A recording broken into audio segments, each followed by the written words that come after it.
This research was carried out at Queen Margaret University now a few years ago by colleagues then in the psychology department. They were part of a bigger research team here and elsewhere, and they were looking at how people respond to daily intake of free sugars, basically sucrose, and how that impacts or doesn't on the rest of their daily diet. Sucrose is found naturally in a range of foods, particularly a lot of fruits, vegetables, nuts, but also is added, as probably many of us are aware, to things like fizzy drinks, confectionery, range of desserts and others, where it's not naturally occurring in the same way that it is added to these foodstuffs.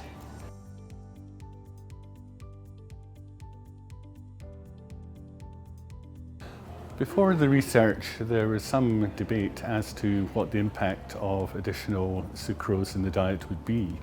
One argument would be that people who gained additional calories through intaking fizzy drinks, the sucrose that went with those, the sucrose that came from things like desserts, would compensate for it by taking in less free sugars from other sources, and therefore you're getting a balancing out effect, whereas daily energy intake remains pretty much unchanged.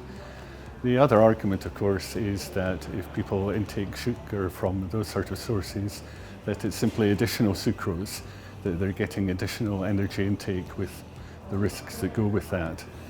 They're taking in energy that isn't used, isn't burnt off, and you get the risk of weight gain and anything that might bring as well.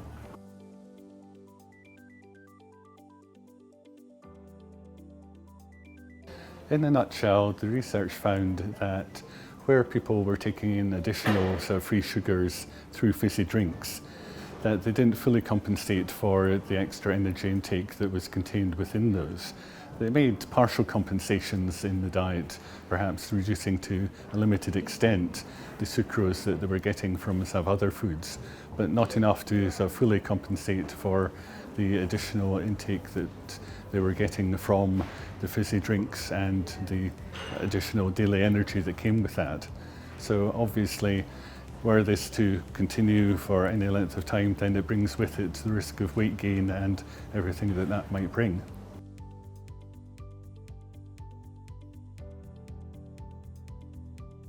Yeah, it comes from this research and from other studies that also examined the relationship between sucrose and diet,